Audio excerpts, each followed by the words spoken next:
Siguro dalawa na, baka kasi may problem or what. At least, makikita ko siya. And pwede pa natin siyang ma-return or mapapalit in case na magka-problem. Diba? Okay. Para pang baby. Ganito siya. Okay, 1, 2, 3, 4. Yan ba dapat to? 5, 6, 7. 7 bundles. 8, 9, 10, 11, 12, 13, 14, 15, 16, 17, 18 na bundle. Goma.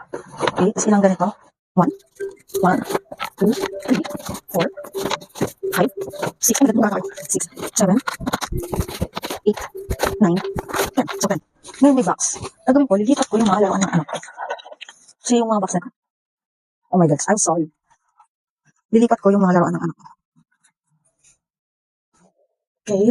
Kasi, yung mga box na, naglalaroan na. Linisip ko na lang siya later. So, yung box din, pinaglalagyan ko na. Mga nakakaalam kung ano yan. Okay. So, ang unang ilibot is it. Wala siyang manual. So, let's see how we're gonna be. Actually, madali lang siya. Tatlo dito sa baba. Dalawa sa corner. Dalawa rin sa corner. Dalawa dito. Siyempre, para may tayuan, di ba? Yan natin. So, may mga sobra-sobra siya.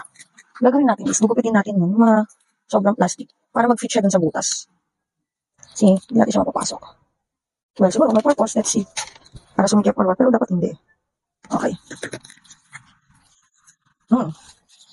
Hindi siya ganun kapasok dahil kailangan pwersahin. Okay? Isa na tayo.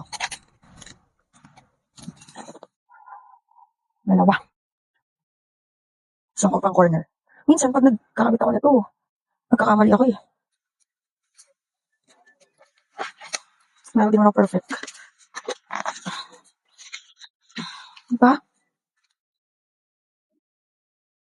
Kaya ako bumili ng ganito dahil, ayun nga, kalat-kalat nga niyang akin. Bakit ganun? Mali ba ako? Hindi siya kasya eh. So, kuha tayo. Ba't ganun? May partner siya eh. Dahil siguro, di natin yun natin. Kasi yung positioning niya oh. So, how? How I'm gonna, ano to? Diba?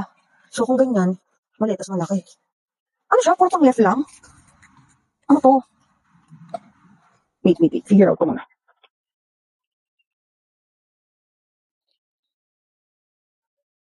Ano ba to letter? Okay, may letter siya. C. Kailangan ko ng letter B. So, si lahat. Oh my God. Okay, mali tayo. I-follow natin yung letters dahil baka nga hindi siya mag-fit or sumakto ba. Fit naman